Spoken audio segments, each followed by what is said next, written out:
Hello दोस्तों, स्वागत है आप सभी का हमारे इस नए यूट्यूब चैनल पे। आज के पहले वीडियो में हम सभी इतिहास के परिचय को जानेंगे। इतिहास अभी तक में हम सभी ने काफ़ी बार पढ़ा होगा, लेकिन इतिहास का जन्म कहाँ से हुआ, इतिहास का इतिहास क्या है, ये हम सब कभी नहीं जान सके। तो आज मैं आपको बताऊंगा इतिहास का क्या रहस्य है। पृथ्वी पर जब जीवों की उत्पत्ति प्रारंभ हुई, तब मानव की उत्पत्ति के साथ उसके विकास में काफ़ी समय लगा।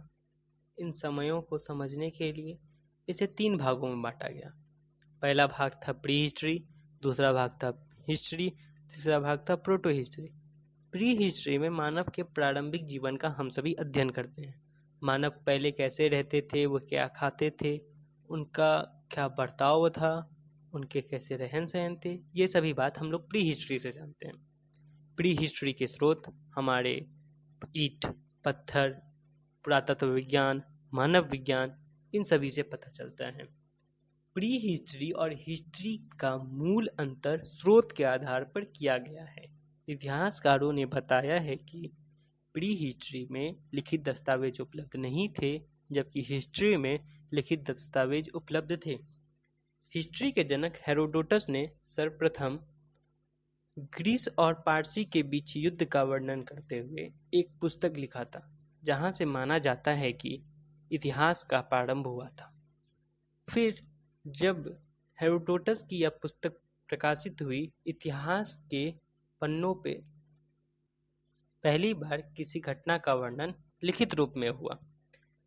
प्रोटो हिस्ट्री का वह काल है जिस काल में लिखित दस्तावेज तो उपलब्ध थे, पर यहाँ के जो लिपि थी वह किसी को आसानी से समझ नहीं आती थी।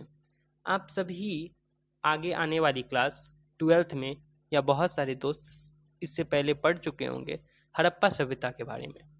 हड़प्पा सभ्यता की लिपि आज तक किसी भी इंसान से पढ़ी नहीं जा सकी है, और यह जो काल था यह प्रोटो हिस्ट्री में आता है।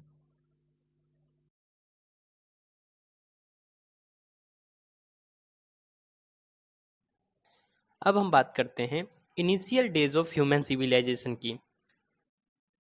प्री हिस्ट्री के पीरियड में मानव जो थे वो फूड गैदरर थे, भोजन खाने वाले थे। तब मानव भोजन उत्पादक नहीं थे। इन समय में वो पत्थरों से बने हथियारों का प्रयोग खुद की सुरक्षा के लिए करते थे, इसलिए इस काल को पाषाण युग का नाम रख दिया गया था। यह पाषाण युग मानव के सभ्यता में काफ़ी बदलाव लेकर आया था। मानव का विकास हुआ, मानव के व्यवहार बदल गए, मानव में अनेक प्रकार के परिवर्तन आए। यह पाषाण युग 3 भागों में विभक्त हो गया था।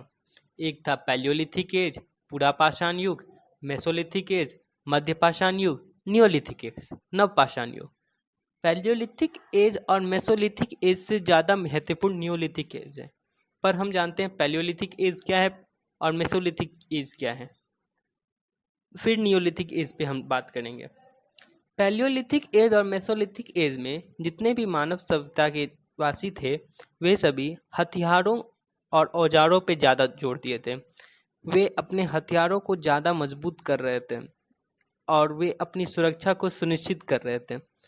और नियोलिथिक एज में मानव सभ्यता में सबसे बड़ा परिवर्तन हुआ। जो मानव भोजन सिर्फ खाते थे, वो उत्पादन करना भी स्टार्ट कर दिए। इस उत्पादन करने से मानव सभ्यता के विकास में एक नई दौर आ गई थी। पैलियोलिथिक एज 3 भागों में विभक्त किया गया है।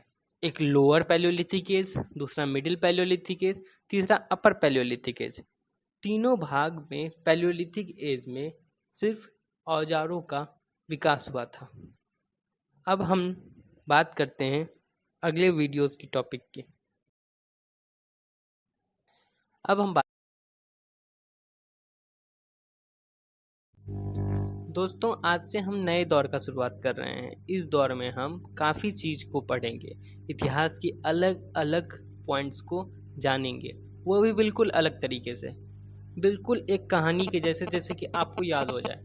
ये 11th की किताब में भी ये सारे चैप्टर्स हैं। अगर कोई 10th में 9th में अगर वो अभी से भी पढ़ ले तो उसे फिर 11th में पढ़ने की ज़रूरत नहीं है।